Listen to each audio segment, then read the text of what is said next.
தம்பி என்ன ஒரு ஆள் போக மாட்டேங்கிறியா? ஒரு ஆள் போகல. இதுக்கு ஒரே என்ன பெருமை வேணும்? மாடு தரமான மாடு. கமிட்டி கமிட்டி மாடு சூப்பர் மாடியா. ஒரு மிக்சி வாங்கினேன். அஞ்சவர் அற்புதம் களத்தி ஒற்றை காலில் மன்னவரை ஒத்த மாதிரி பிடி பார்க்கலாம்.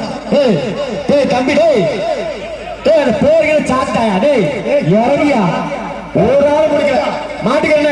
இதுக்கு மேல வேற என்னென்ன பரிசு எல்லாரும் பேருக்கு மாடு வெற்றி பெற்று ஒரு பயம் பிடிக்கல. மாட்டப்படியா மாடு தரமான மாடு. இன்னொரு மாட்டுக்கு சேர்ந்து அருமையான மாடு. பட்டல் போட்டு பொட்டல் தூக்கி எரிஞ்சிடும். ஆனா மாட்டை கூட்டு போன மாட்டுக்கான கூட்டிட்டு போனேன். கமிட்டி கமிட்டி கமிட்டி அண்ணா இந்த மாட்டை பக்கத்துல இங்க